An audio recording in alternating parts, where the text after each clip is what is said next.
Good afternoon, everybody. Happy spring. I am joined by the woman to my right who needs no introduction, the Commissioner of the Department of Health, Judy Persichilli. To her right, another familiar face, the state's epidemiologist, Dr. Christina Tan. Tina, great to have you here as well. Guy to my left who needs no introduction, the Superintendent of the State Police, Colonel Pat Callahan. We have Jared Maples, the Director of the Office of Homeland Security and Preparedness, Chief Counsel Paramel Garg, and a cast of thousands. I'm a couple of minutes behind because I had to wait to halftime. The Rutgers women are up 30-24 over Brigham Young at halftime.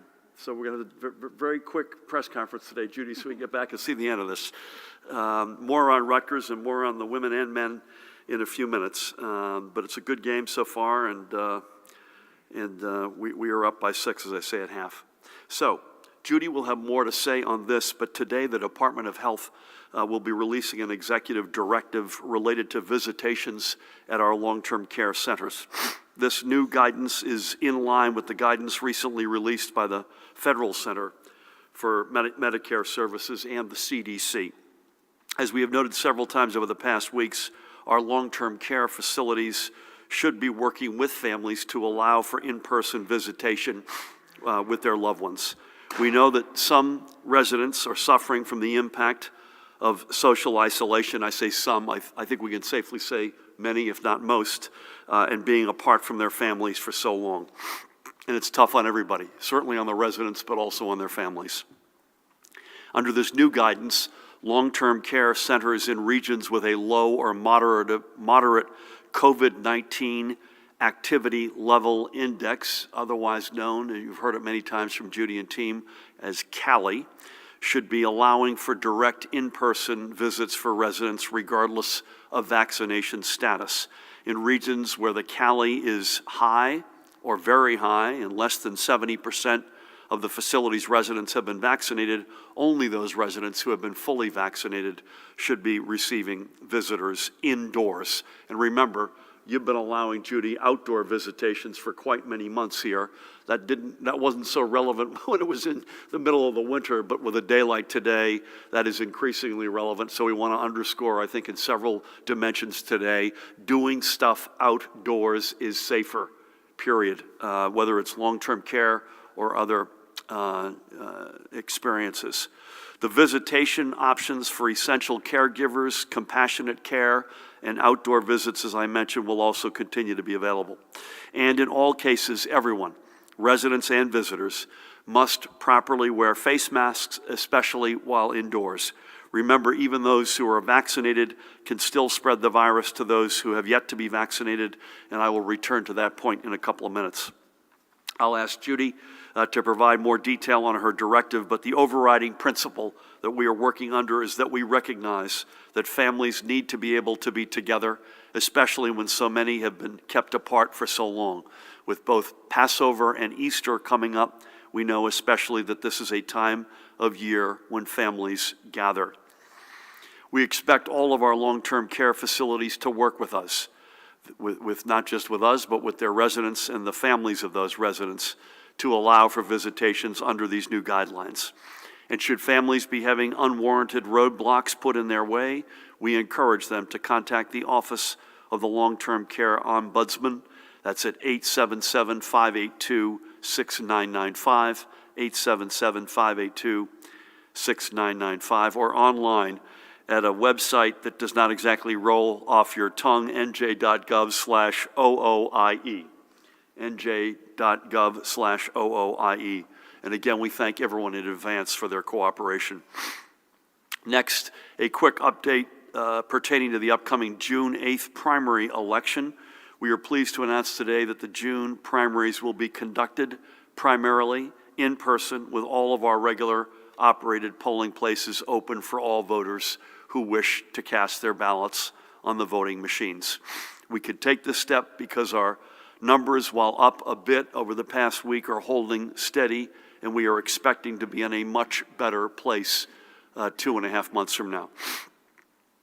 Next, a quick update from the New Jersey Economic Development Authority that they are extending the application period for small businesses to join their PPE discount program through May 28th, or until all the funds are exhausted, whichever comes first. The Small and Micro Business PPE Access Program provides participating businesses with discounts of up to 70% on personal protective equipment for employees and customers. Over 10,000 small businesses have collectively saved more than $9 million, and I encourage every small business owner to visit covid19.nj.gov/PPE access. And while we're on the topic of the EDA's support programs, let's highlight one of the community organizations which has received funding through the Sustain and Serve program to purchase meals for families in need from local restaurants. When the pandemic hit, Asbury Park residents Julie Andriola, my friend Giuseppe Joe Grillo, Allison Colorica, and Kathy Kelly founded the Asbury Park Dinner Table, and I believe they founded it on March 19th, 2020, meaning last Thursday was was it Thursday or Friday? Last Friday, I guess. How about Saturday? No, Friday, it's the 19th. Friday is their first anniversary. So much for that correspondence math course I took. They founded this to both combat rising food insecurity and to help local restaurants stay active. Over the past year, they have raised more than $400,000, and they use that to buy and serve more than 100,000. Across the year, Asbury Park Dinner Table has provided on average between 300 and 350 meals a day. The APDT, as it is known, is serving typically, as I say, 300 to 350 dinner meals per day from more than a dozen local eateries. Through the Sustain and Serve program, Asbury Park Dinner Table has received more than $100,000 to augment its fundraising and to do even more good. So, to the team at Asbury Park Dinner Table and their volunteers, and to all the participating restaurants and chefs, thank you for helping to keep Asbury Park fed throughout the crisis. And we are honored to be your partner in helping the families of Asbury Park. I had a great call last Wednesday with Julie and Joe. Check them out. Their website, not surprisingly, is asburyparkdinnertable.org, asburyparkdinnertable.org. With today's announcements out of the way, let's get to some numbers. We'll start with the latest vaccination update. First, the mega sites in Atlantic City and the Meadowlands have now each both crossed the 100,000 shot threshold. We are incredibly grateful to everybody associated with that achievement, especially our healthcare partners at each of these sites, Atlantic Care in Atlantic City and Hackensack Meridian Health in the Meadowlands, for all that they're doing. And in the Meadowlands, I want to give an additional shout out to the team from NJSOS Vets Stakeholder Group, Bergen County Veteran Services, and Catholic Charities Veteran Services, who visited the Meadowlands mega site on Friday to drop off 3 carloads of snack for the members of the great New Jersey National Guard on duty there. I want to thank my friend Dave Pearson for bringing this to our attention. He's the co-founder, among other hats he wears, of NJSOS Vets. So our dashboard is showing a current total of 3,510,311 doses. We've gotten another 500,000 shots into arms in just 1 week. And importantly, there have been a total of more than 2.3 million first doses administered by either the Pfizer or Moderna two-step vaccines or of the single-dose Johnson & Johnson vaccine. That means that we are roughly halfway to our initial goal of vaccinating 4.7 million individuals. And by the way, more than 1.2 million of those who live, work, and study in New Jersey are now fully vaccinated. And yet we have to remember that while we may finally have COVID on the run, the mere presence of vaccines does not mean we are out of the woods. And here's your proof. Today we're announcing another 3,305 cumulative positive PCR and presumed positive rapid tests.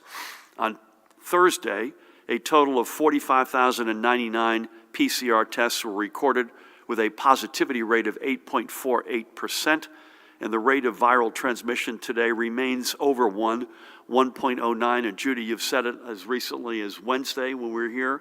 I suspect you'd say it again today.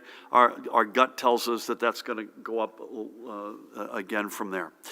We are back to leading the nation in the spread of this virus. There is no magic wand that Judy, Tina, Pat, or I can wave to stop the spread. Only you all, by the millions, could stop the spread of this virus. As I have said and we have said repeatedly, the presence of vaccines, which is great, and we're among the nation's leaders in getting them the shots into arms, it does not mean the pandemic is over. We still have work to do together. Please remember that even if you are vaccinated, the vaccine only protects you from developing severe COVID. It does not make you bulletproof, and you are still capable of spreading the virus to those around you who have not yet been vaccinated. And even if you are fully vaccinated, you have to keep wearing your face mask or masks. As we've discussed numerous times here, a face mask helps trap the potentially contagious droplets you are exhaling from infecting others. And even if you are vaccinated, you still need to wash your hands regularly with soap and water and to maintain social distances from others.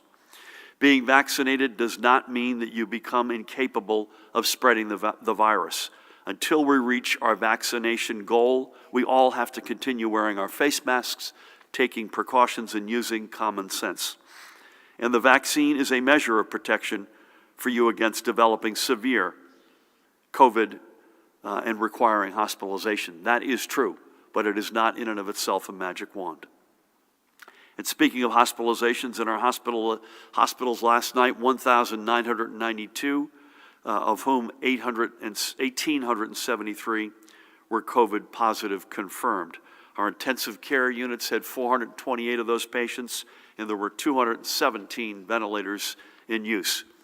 Throughout the day on Sunday, 190 live COVID patients were discharged statewide, while another 207 were admitted, and our hospitals reported, at the risk of comparing apples and oranges, 26 not yet to be confirmed fatalities. We are reporting, however, with the heaviest of hearts, another 28 confirmed losses of life due to COVID complications.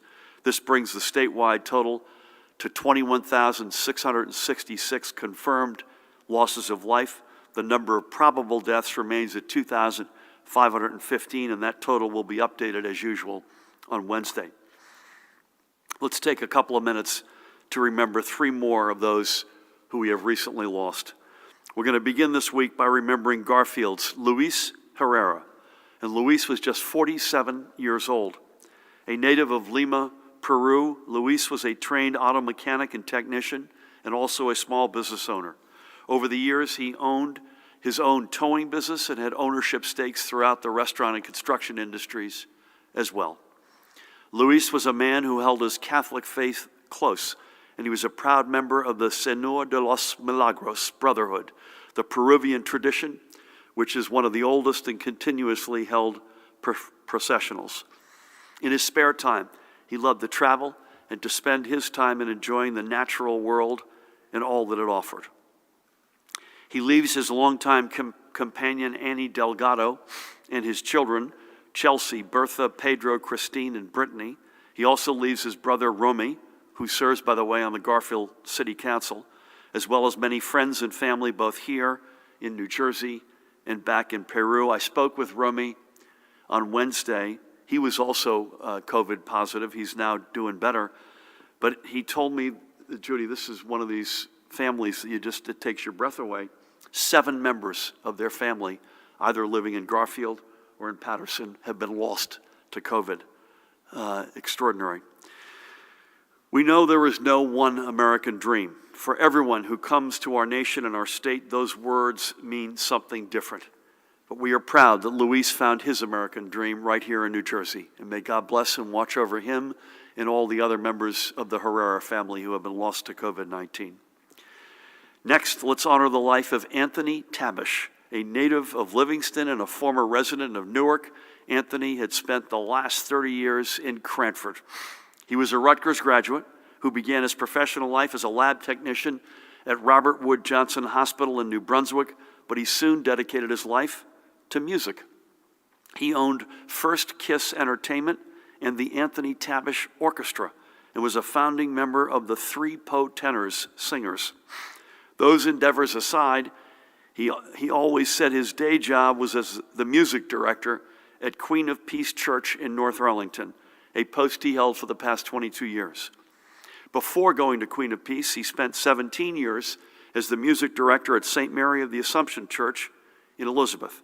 In both houses of worship, he brought music to the youth ministry. In addition to his church duties, Anthony was a proud member of the Polish Falcons, the Belmar Fishing Club, and the Chopin Singing Society. Anthony is survived by his son Jonathan and his daughter Jessica, with whom I had the great honor of speaking last Wednesday, and son-in-law Daniel, and his 4 grandchildren. And that, I believe, is the lineup right there: Olivia, Emily, Sophia, and Luke Anthony. Anthony, their grandfather, was only 62 years old. For years, Anthony inspired the faithful through music, and that is a tremendous legacy. We know it will be carried forward, and may God bless Anthony and watch over him and his family as they do just that. And finally, we remember Anne Marie Panzarelli, right there in the middle. Born and raised in Hudson County, in Jersey City and Bayonne, Anne Marie moved to Keyport with her husband Russell in 1993 to raise their family. In Keyport, Anne Marie became a recognized community member and leader. She drove a bus for the Matawan Aberdeen Regional School District and served as a volunteer for the Keyport Indians, Cub Scout Pack 364, and Boy Scout Troop 364. For the past 10 years, she represented her neighbors as an elected member of the Keyport Board of Education, serving stints as both president and vice president. In fact, she was reelected just this past November and was the high vote getter. And even with all she did, Anne Marie always had the ability to put together a party at the drop of a hat or to be on scene to provide a child with a Band-Aid after a fall. And for her, every day was a good day to jump into a swimming pool. Anne Marie now leaves behind her team there. Russell, you can see up in the upper right, with whom I had the great honor of speaking on Wednesday. He too had COVID positive, and he sounded like he had improved. Anna Maria in the lower right, who is at Rutgers. Vincent on the left, I believe also at Rutgers. He's got the R on that cap. And Connie, who on the left is the 5th grader. Anne Marie is also survived by her parents, Albert and Anne Marie, her siblings, Mary, Albert, and Danielle, and numerous nieces, nephews, extended family members, and friends. She also leaves a grateful Keyport. We thank Anne Marie for her decade of public service. That too is a legacy worth honoring, and may God bless and watch over her, her memory, and her family. So we remember Luis, Anthony, and Anne Marie as we do all who we have lost. We will always recall their names. We will not let any of them become a mere number. And finally, for today, the past couple of days have been huge in the sports realm for New Jersey's collegiate athletes, whether they wear our colors or call our state home. First, let's recap the remarkable story of the Scarlet Knights men's basketball team. On Friday, they upset Clemson. Last night, they battled hard throughout before ultimately falling in a heartbreaker. Judy, you watched every minute of it, to second-seeded Houston. I noticed your Villanova team won again last night, Sweet 16 again, so hats off to them. This tournament, by the way, for the men marked the Scarlet Knights' first turn at the big dance in 30 years. Their victory on Friday was their first tournament win since 1983. So to Coach Steve Peichel and team, congratulations on a great season. Last night was hard, but no one should be hanging their heads today. We know things, a new era in Scarlet men's basketball is just getting started. Before I move on to the women, I must also acknowledge the passing yesterday, you can't make this up, of the longtime radio voice of the Scarlet Knights on the left, Joe Boylan, at age 82. He had suffered a stroke last Wednesday. He was a coach with the Scarlet Knights for 12 years in the 70s and 80s, as was there for their Final Four run in 1976. He had been behind the mic for games since 2010. He will be missed, and we send our thoughts and prayers to his family and the Scarlet Knights family. So as I mentioned earlier, and we'll get you an update on the score here after Judy and Pat speak, the Scarlet Knights women are playing right now as we speak under the leadership of a great coach, Coach C. Vivian Stringer. They're playing BYU, as I mentioned, in the first round of the women's tournament, and we will give you a score update as soon as we can. They've had another extraordinary season. They are seeded 6th and richly deserving of that. Among, if not the best defense in the Big Ten, I believe the best defense of any women's team. So if basketball weren't enough, Rutgers also excelled on the mat as well.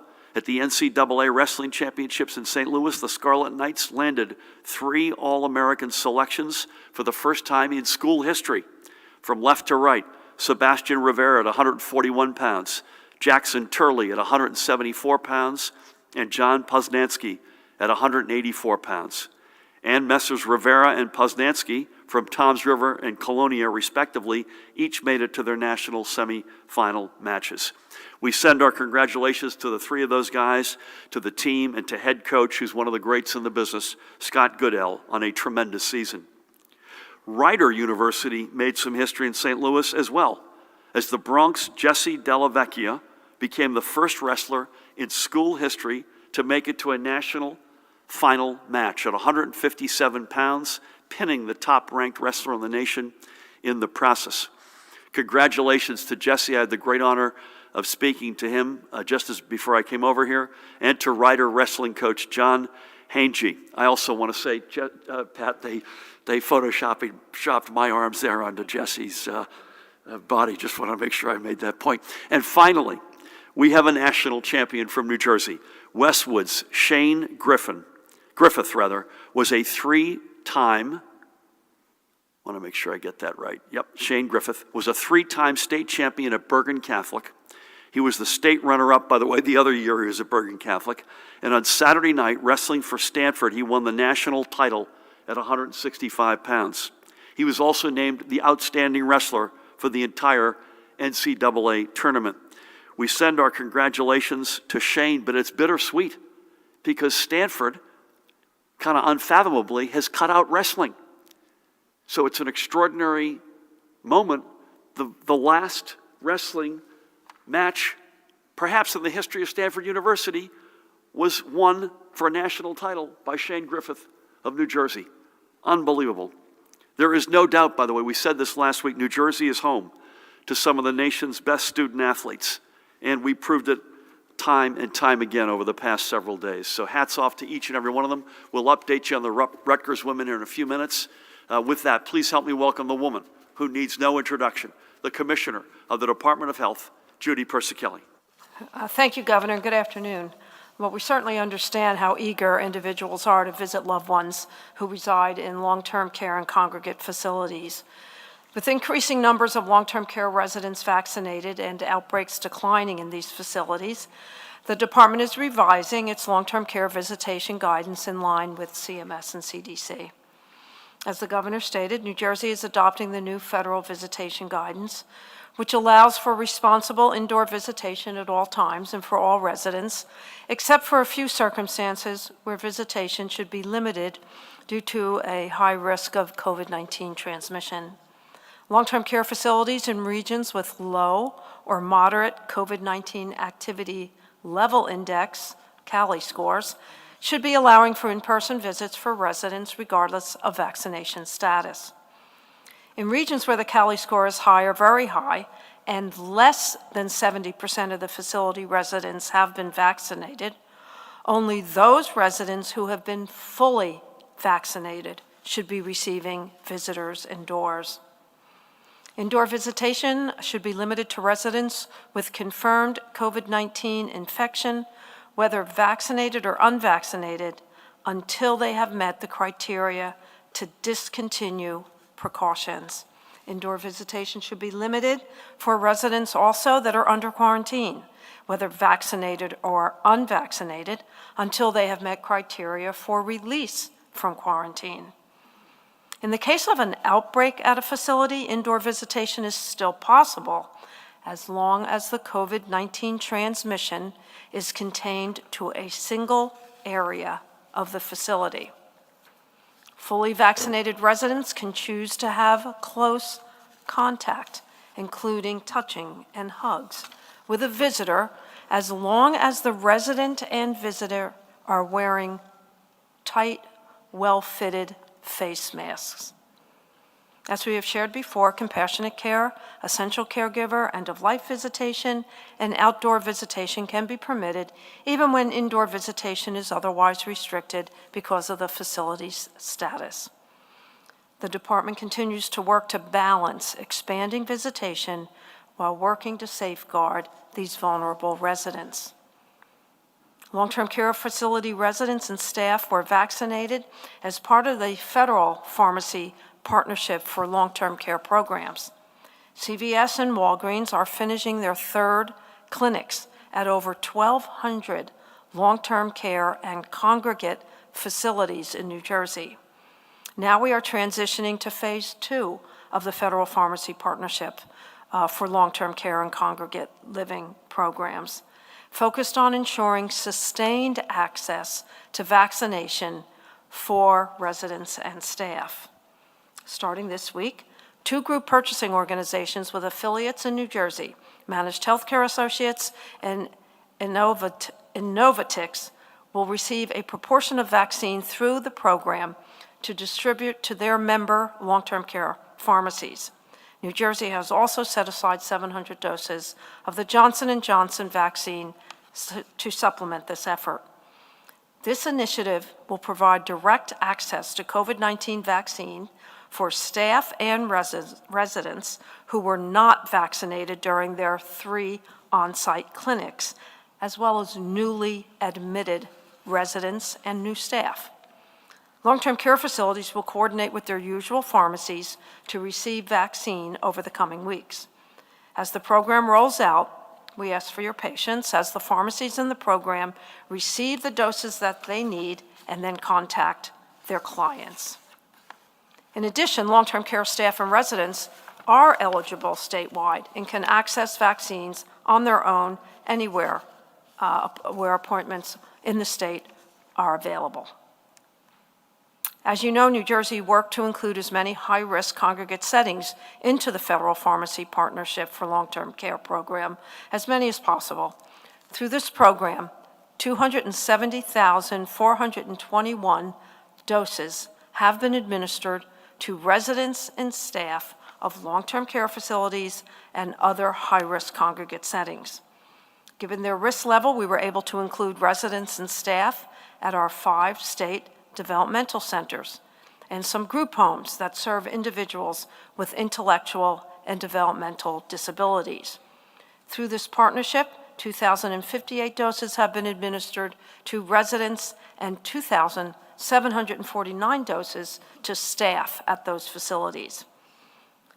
Through a supplemental federal partnership, Walmart conducted closed vaccination clinics for residents and staff members of the intellectual and development disability group homes that were not included in the initial Federal Pharmacy Partnership. Through this effort, a total of 5,594 residents and staff have been fully vaccinated. So the number of doses administered in our state continues to increase to close to 3.5 million. At the 6 megasites as of last night, nearly 800,000 doses have been administered. The community-based vaccination sites, which ensure equitable access to underserved communities, have administered nearly 30,000 doses. So moving on to my daily report, as the governor shared, our hospitals reported 1,992 hospitalizations of COVID-19 positive patients and persons under investigation.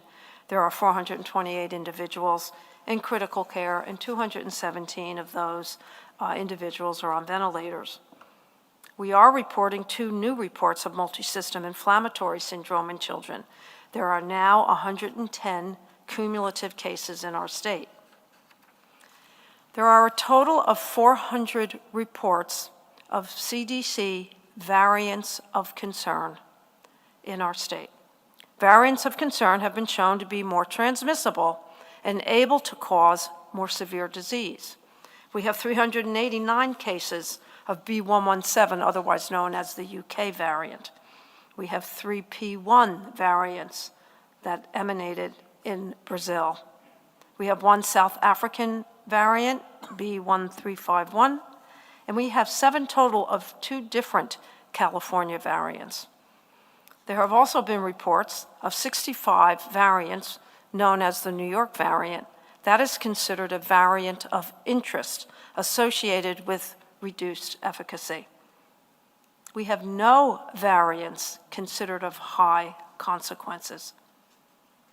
Since the last press briefing at the state veterans homes, there's been 2 new cases among residents, one in Menlo Park and one in Paramus. The state's veterans homes have vaccinated between 88 and 95% of their residents. At the state psychiatric hospitals, there are no new cases among residents. As of March 18th, our positivity in the state is 8.48, the northern part of the state 8.3, central 8.49, and the southern 9.01. So that concludes my daily report. Stay safe, continue to mask up, socially distance, stay home when you're sick, and get tested. Thank you. Judy, thank you. Rutgers women up 49-37 with 2 to go in the third quarter. May I ask you one question and then just underscore a point which folks need to hear because it's your leadership.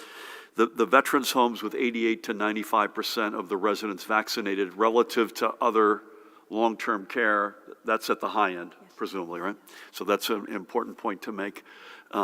And secondly, if my numbers are right, we now have 725 points of distribution for the vaccine. Yes. A couple of dozen of them are closed, like the NJ Transit pod that you and I visited, but about 700 are open. And again, remember, we're now rolling the tape back to November, December. We made the decision, even in the face of hearing that the federal supply would be a lot lower than we were originally expecting, that we built, and under Judy's leadership, built out the distribution points. And we said all along, while that was at 300 for a couple of months, you had the ability to literally turn the key and crank that up, and that's happening. And I think we don't have guidance on next week yet, it's fair to say, but the subjective guidance is we're going up, beginning to go up meaningfully soon, and I think maybe even as early as next week. More on that, I suspect, on Wednesday when we gather. Thank you for everything. Pat, the weather's good, so we could take that off the list. Good to see you. That graduation was really special and very emotional, obviously, with Luke Holmeyer's mom and dad there, and brother and uncle. God rest his soul. But it was an incredible, at so many levels, an incredible night. Thank you for having us, and over to you. Thank you, Governor. Good afternoon. And those new troopers all reported to their respective troop headquarters at 8 o'clock this morning. 144 men and women certainly ready to serve New Jersey. Since we last met with regards to executive order compliance, ABC on Friday night conducted 73 compliance inspections, along with Bayonne Police Department. 3 licensed establishments in Bayonne were cited. Those were Butero's, Mediterranean Restaurant, as well as 990 Bar and Lounge. And in Hoboken, these 3 establishments were cited: the Black Bear Bar and Grill, A Street Tavern, and the Wilton House.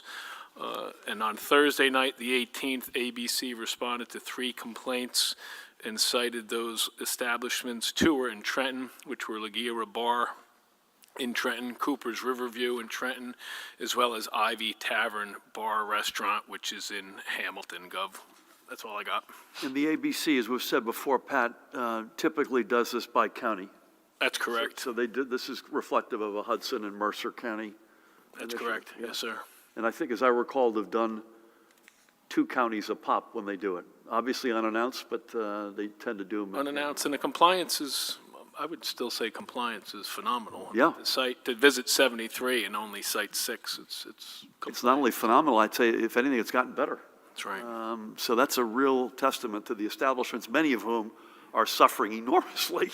So they're not only trying to comply, but they're desperate to keep afloat and keep business in the right direction. Getting a little uncomfortably tighter before we go to questions. We'll start with Elise.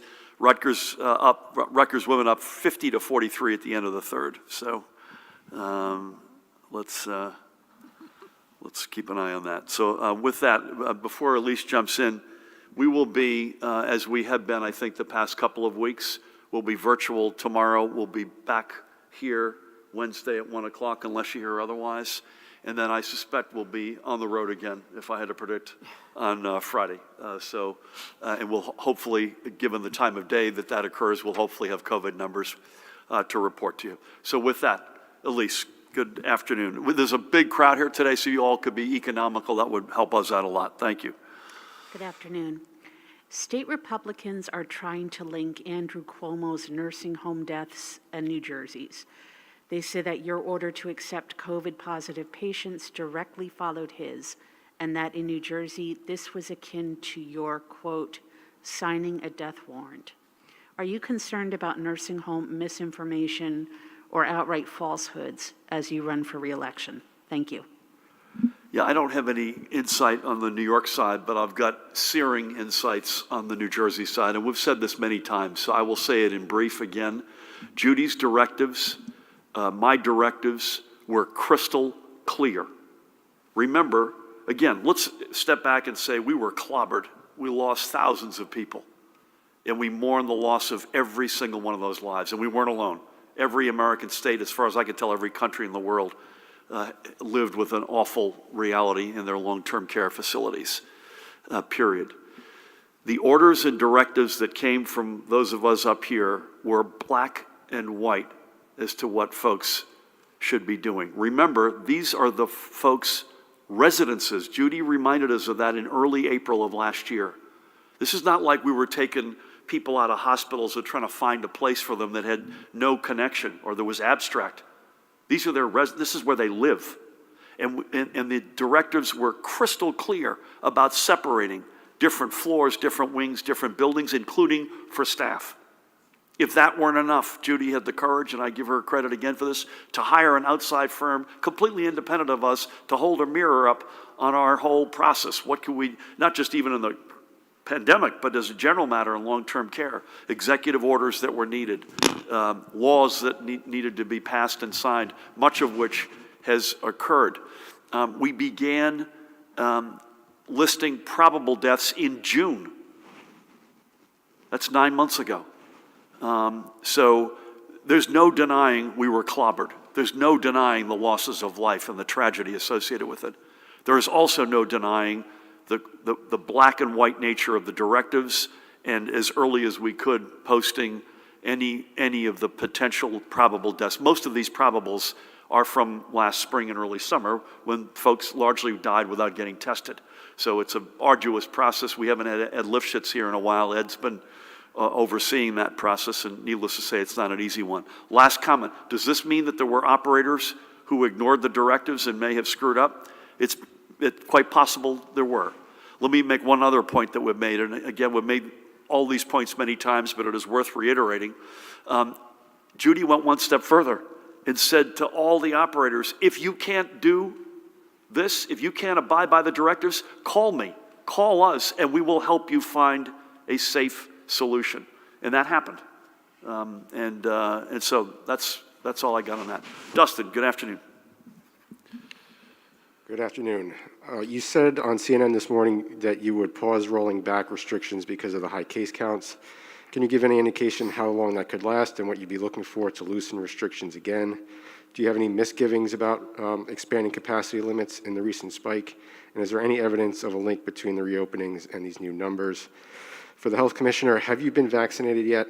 And if so, can you discuss what you've been able to do now that you couldn't do before? And then finally, Governor, a new group called Abolish the Drug War is pushing for you and lawmakers to consider following Oregon's lead and decriminalizing all drugs. They say the war on drugs is rooted in racism and has been a failure for decades, and the point is to decriminalize use and possession of small amounts. Where do you stand on this idea of decriminalizing all drugs? Is that possible in New Jersey? Thanks. Thank you. No, I don't have any misgivings, but I will tell you, I can't give you a specific time frame, but we're sort of in a very much of a balancing moment, and I think Judy could comment on this, or Tina. We know we have variants. We know, therefore, that there's more transmissible versions of this virus in the state. We've been very cautious in our reopenings. We've probably taken a lot more heat about being too cautious as opposed to too liberal. I think that's for sure. But that's been for a reason, because we know we're not out of this thing yet. Weather getting better helps us, again, repeat anything you can do outdoors, folks, do it outdoors as opposed to indoors. The vaccination proliferation is undeniable in our state. Notwithstanding what some of your organs wrote even a couple of weeks ago, we're consistently in the top 5 American states in terms of shots in arms relative to shots that have been shipped to the state. That's a good fact. Folks generally, to Pat's point on compliance, generally, there are exceptions, few too many high school parties we're hearing about, but for the most part, folks are complying and wearing their face coverings. So I just would say, I think 6 or 8 weeks ago, we started saying, but for the variants, we'd be taking more steps more aggressively sooner, and I think you're seeing that play out. I'll get to Judy to amplify that and/or in her own vaccination. I don't think we've seen links specific to openings. I don't think we've got any evidence of that. But we do know this: if you conduct your activities, if you compare Judy's habits to my habits, and I have more indoor habits than Judy does, whether that's dining, gyms, indoor entertainment, whatever it might be, you run a higher risk of getting COVID as opposed to someone who has less indoor part of their lives.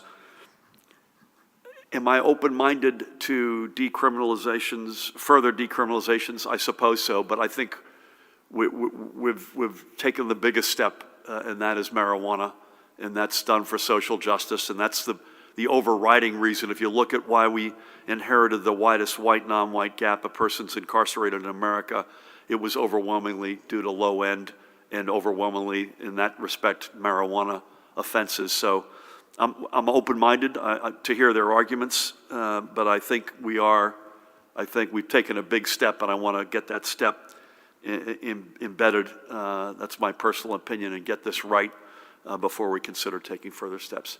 Judy, any comment about your own vaccination experience? I have been vaccinated. I got Moderna, and it was a 2-dose regimen. After the first dose, I had a little pain in my arm, nothing serious. After the second dose, I felt a little funky the next day, and then felt fine. And among other things, we know that you're able to come to the press conference, so thank you. And I was eligible. I want to make it clear. I was, didn't sir? jump the line. I was eligible. Yeah. Rutgers women, 54-45, 8:49 left in the fourth. With that, Brent, let's hit you next, if that's okay. Thank you. First of all, I want to give my condolences to Joe Boylan's family. They are longtime family friends, and my dad and mom wish the family nothing but the best. Brent, let me ask you, he had literally a stroke one Wednesday, is that sound right to you? Yeah. Was he in okay health up until then? As far as we could tell and know, and it was kind of sudden. So, but Big Joe loss. was a great guy, and Yep. So when will New Jersey make everyone eligible for the vaccine now that a few states have taken that step? Lastly, how are you counting the J&J doses on the dashboard? We've heard some concern that the wording suggests you are now counting it twice, once in the first dose section and again in the fully vaccinated section. Is that it? Yeah. I can't give you a specific date, Judy, on when everyone's going to be eligible, but it's not going to be a long time from now. I think what we need to see is the actual proof of what we get when we've talked about that quantum step up in supply, and that we then have certainty that that's going to stay at that level, if not even get better. But it's not going to be, the president has asked that everyone in the country be able to at least register for an appointment by May 1st, and I think we have every comfort that we can do that in New Jersey.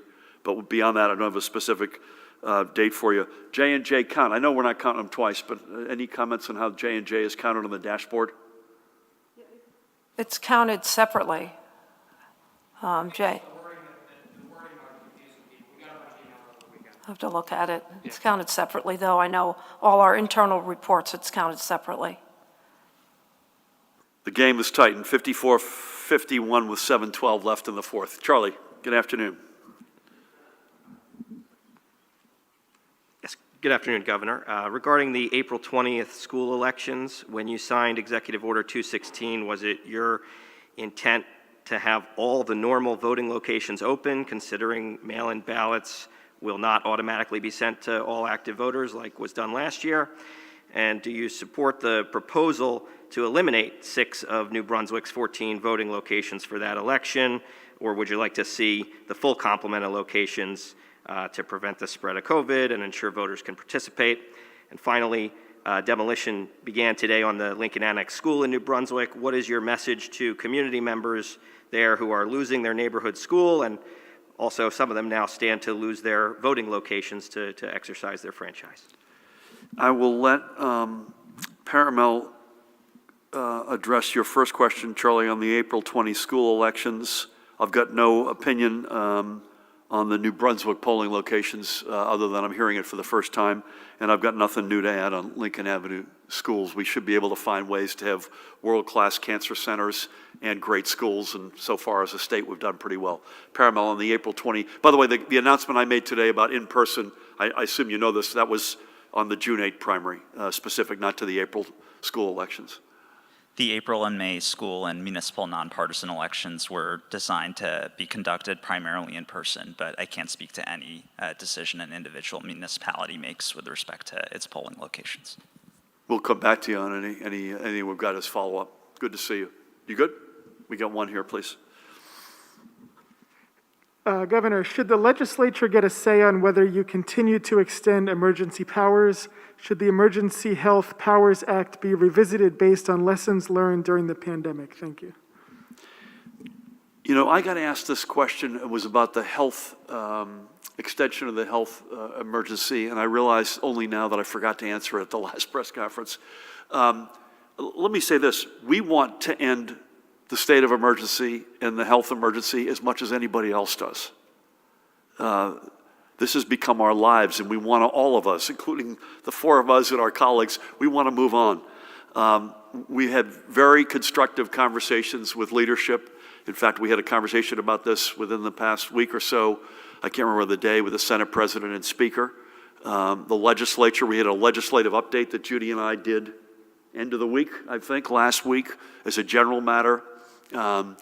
For the most part, the cooperation's been outstanding. Again, a huge shout out to the Senate President and the Speaker. But even across the aisle, for the most part, we've had the right sort of spirit, attitude, teamwork that we all need. It takes all of us to do this. So again, I don't have any news or updates on that other than, we do what we do for a reason. So the health emergency, which is the one that has to be renewed every 30 days, has direct, explicit, unequivocal impact on our ability to do what we're doing with vaccines, as an example, one of many examples. We're not top 5 in the nation by happenstance. We are because we have all of the organs of government, private sector, volunteers, healthcare providers moving as one, whether at mega sites, community sites, closed pods, pharmacy chains, etc. The health emergency orders allow us to do a lot of what I just described, and we are desperately needed. That's going to be correlated to how many vaccines we can get in people's arms, and God willing, how many people we can keep alive. Thank you. Sir. Good afternoon, Governor. Good afternoon. You say you're watching the spread of variants closely, but health experts have said the state has a very limited capacity to test for variant strains. How can you know for sure what is happening with these variants without a robust system to do genomic sequencing across New Jersey to detect those cases? And in what situations do you envision people needing to show their vaccination cards as a passport? Question from Joanna Gagas. What is your plan to adjust DOE's guidelines to match the updated CDC guidelines, reducing 6 feet of distance to 3 feet between students? And will you approve district plans if they propose to make these changes ahead of updated DOE guidance? And lastly, from Colleen O'Day, it has been more than 2 months since the assaults at Edna Mahan, and now 8 prison guards have been charged. You have said you are waiting for Matt Boxer's report to pass judgment on Corrections Commissioner Hicks. But lawmakers are critical of other decisions he has made, including the management of COVID-19, few furloughs under your EO, and no information on the implementation of Earned Your Way Out. Given his full record, how do you rate the job Hicks is doing? Thank you. So I'll come back, if I could, to Tina and Judy on the genomic sequencing. Pat and I will cede that ground to the experts on the right. But I will say this. what we don't, and they're the experts, here's what we don't need further information on, and that is how many positives a day, what our positivity rate is, what our hospitalizations look like. We are just assuming, as a public health matter, that these variants are all in the state. They're more transmissible, and we're managing it on that basis. But they'll come in a sec. I was asked about the vaccination passport. If I was open-minded to it at one point, I said, yeah, that's something that I'd be open-minded to. I don't want anyone to think that we're up here pounding the table that this is something we unquestionably support. The CDC is the place that discussion and that guidance, I think, Judy, has to come from. I think we're going to come back on Wednesday. We're still digesting with the Department of Education and Judy and team on CDC guidance. I think we're planning on talking to that on Wednesday, and that includes approving guidance on school district plans. And listen, I'm going to repeat what I've said, so forgive me. The Edna Mahan incident in January is reprehensible, completely, utterly unacceptable. The Attorney General has an active, ongoing investigation, and as you rightfully point out, I believe now 8 persons have been charged. I believe all of them with official misconduct, among other charges. We have an independent investigation going on, led by Matt Boxer, one of the smartest, toughest guys I know. And that's where it has been, and that's where it will be, and that we need to bring both of those to a head, and they will be brought to a head. With that, Tina, how do we track the variants, and how do we know they're here, and how lethal they are, and all that stuff? Good to have you. Well, we know that the variants are here, and just want to take a step back and just kind of mention that it's really important to keep in mind that it is absolutely critical at the point that you identify that you're a positive case, that you're positive for SARS-CoV-2. That is the point that you take the intervention, that you isolate, that you do quarantine, that you do the contact tracing, because it's very important for people to know that the turnaround time for the actual sequencing to get data on variant data does lag about a week, from the time that you get the samples. So regardless, the most important time for the intervention is when you identify that you've got the positive case, so that you don't perpetuate the spread and the transmission. But that said, we have a lot of work to do, not only here in New Jersey, but also nationally, as far as identification of variants. And we're constantly learning about these variants.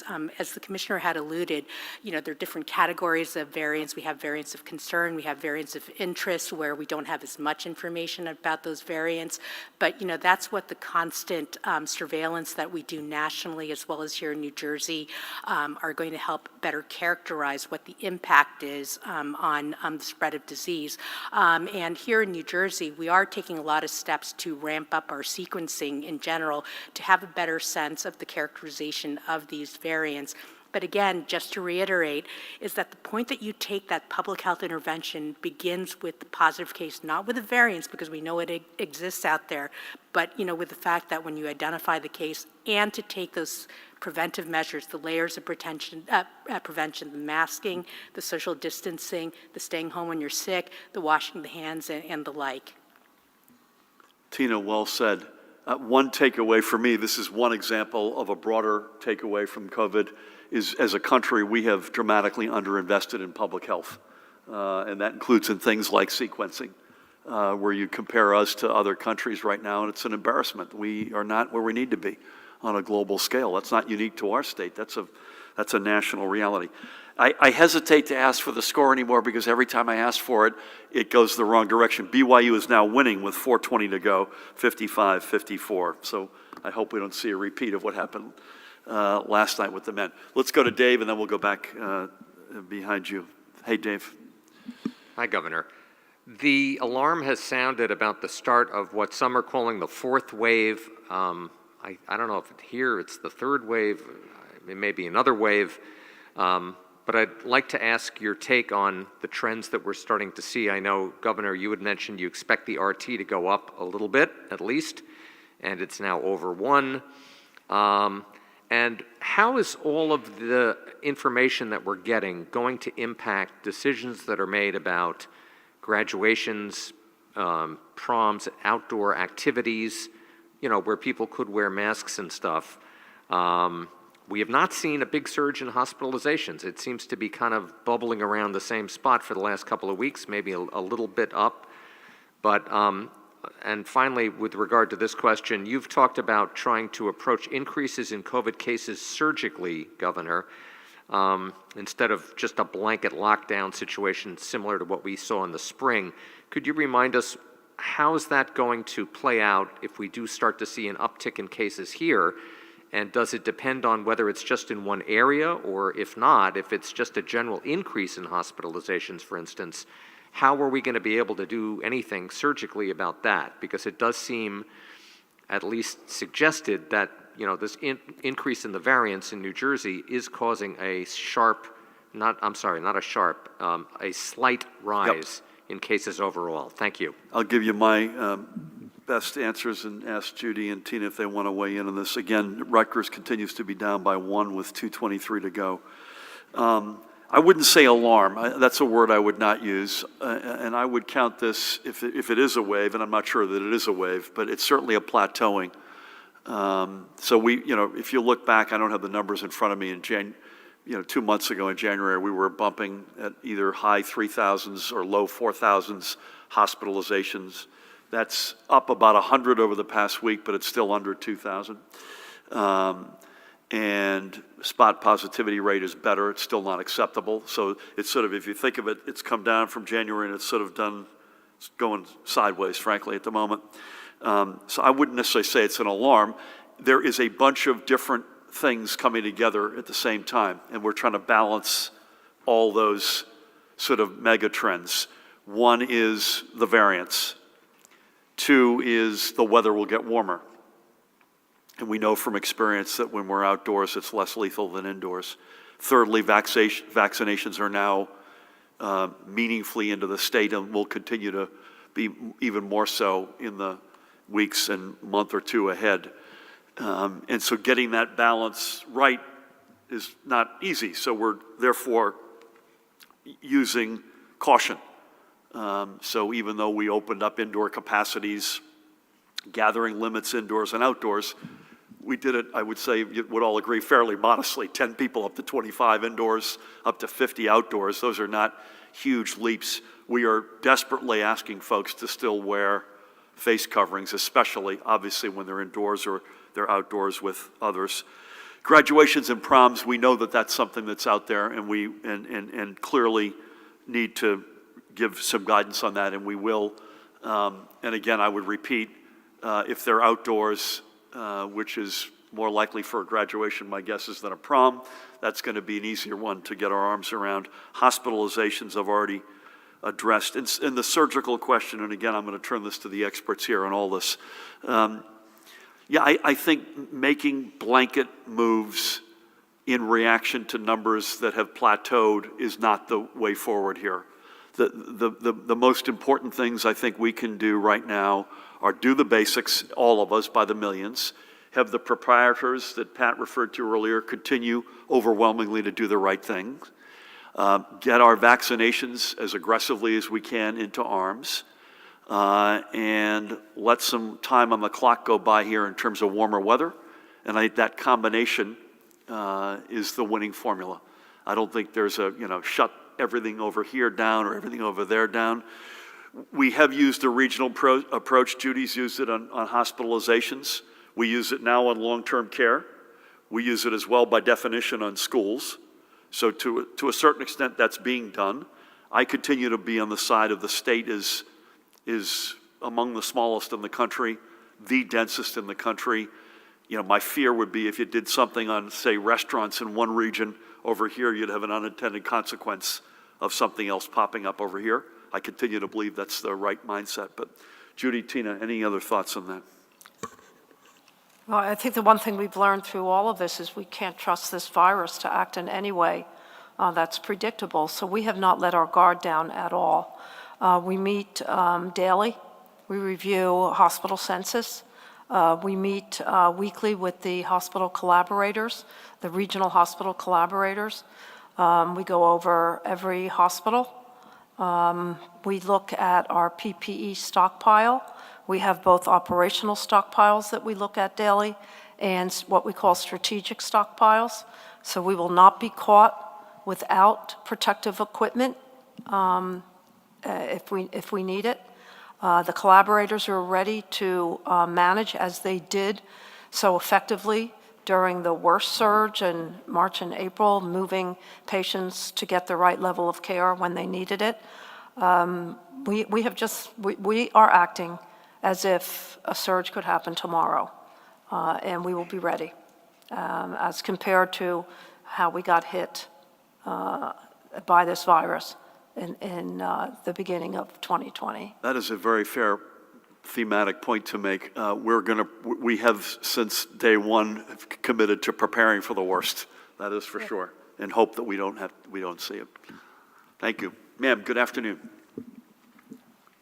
Hi, good afternoon. I have two questions regarding vaccinations. The first one, Connecticut is lowering the eligibility age to 16. New York just announced it's lowering it to 50. So how come New Jersey is still stuck at eligibility with 65 years and older?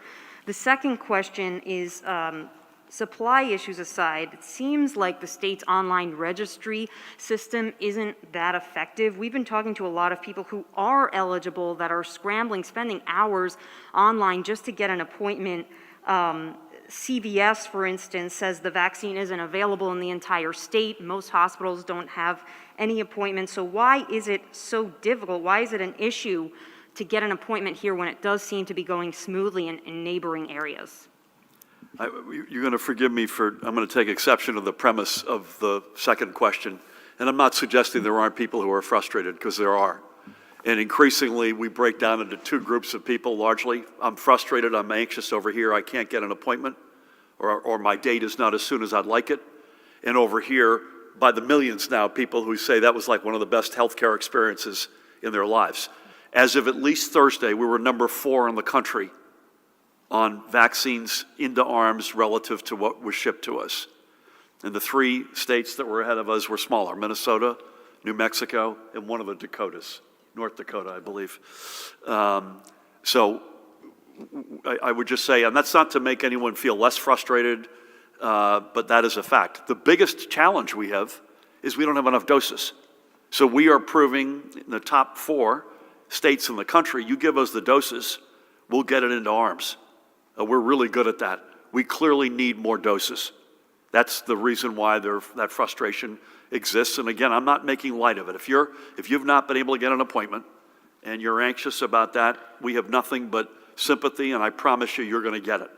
And it may not be as soon as you'd like, but that's because we don't have the supplies that we've like. As I mentioned earlier, we now, as of this morning, have 725 locations in the state.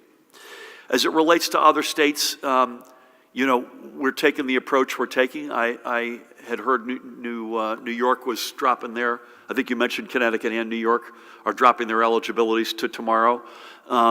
We've taken an approach that right now, if you're 65 and older, you're automatically eligible. If you're under 65 and you have a chronic condition, you've been eligible since January. That continues to be the case. And then we announced a week ago today a group of communities largely defined by workforces, and there'll be another group coming on, essential workers, longshoremen and others, a week from today. And we're going to, we're trying again. Part of the answer to that question is there is a big still supply-demand imbalance, which is better than it was, but still an imbalance. And so we're trying to, as methodically and doggedly, get to as good a place as we can. Again, we're really good in New Jersey getting your shot into the arm. If we get the dose, we need more doses. Thank you. Nikita. So I have By the way, the Rutgers women were down by 1 with 34 seconds to go. I feel like we're seeing the same movie as last night. I hope that someone can give me an update. Dan is going to do that. Nikita. So New York is again exploring congestion pricing. One more time, sir? New York is again exploring congestion pricing. I know that you opposed this back in 2019 and probably even earlier. I'm wondering if there's been any changes in your thinking since. Next, then, 5 members of Hoboken's council and Mayor Ravi Bala want the Attorney General to expand his investigation into a racist 2017 campaign flyer in Edison, to also include another offensive mailer sent in Hoboken around the same time. I'm wondering if you support that. And then from David Wildstein, he's wondering if you have any comment on an offensive photo caption that appeared in the Asbury Park Press website Sunday. Okay, we're down by 4 with 24 seconds to go. Judy, I need you to put some prayers to work over there for the next 24 seconds. I've got no real updating, Nikita, on congestion pricing. We need to be, I think the two explicit precepts that we had, probably three. One is we need to be at the table.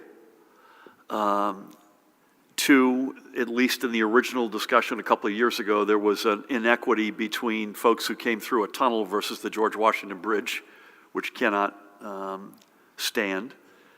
And thirdly, given that the amount of commuters that go into New York City every day, or at least they do in a normal time, thirdly, would like some of the proceeds to go into New Jersey projects. So that's where we were, and that continues to be where I would be today. How do I react? I had not seen Ravi and the 5 members of council with that request, but the Edison thing was incredibly offensive. I believe, if I'm remembering this properly, so was the Hoboken incident. And if you're asking me conceptually, would I be supportive of running that to ground? Absolutely. But again, that's something I have to defer to the Attorney General on. I literally was told about this caption. I frankly didn't believe it. I then read it with my own eyes, and it is unfathomable that someone could have written that, even privately, never mind that it was published. So, I mean, someone has to pay. I would think, with all due respect, someone has to pay a price for that. That's completely incredibly offensive. Even the apology missed the point, as I understood the apology. So I don't have any comment further on it, but completely, utterly unacceptable, really offensive. Offensive, by the way, at many levels. I just can't believe that in this day and age that would get not just written in someone's diary, but it would be published online. So I hate to check this before we go here. We're down 2 with 3.8 seconds to go. Can we stay in for another 3.8 seconds here to round this thing out? I apologize. I hope we have the ball, Judy. I will, all kidding aside, start to mask up here, but thank you. I want to thank Judy and Tina. As always, thank you for being here. Pat, Jared, Paramel, Dan, Cast of Thousands. Again, we'll be virtual tomorrow and live Wednesday here at 1 o'clock. I would just say not a lot of news to add in terms of any advice we've got. You all have done the right thing by the millions, by the tens of thousands of establishments. We just need you to keep it up, particularly given we're sort of in this foot race. The vaccine news, while it's frustrating for some who don't have an appointment, overall is really good news. The variants is not so good, Tina, but you know, the weather getting better and doing the basic stuff, Pat, still works. And I've got no updates to you. I don't think we can keep people after class much longer. Thank you all. God bless you all.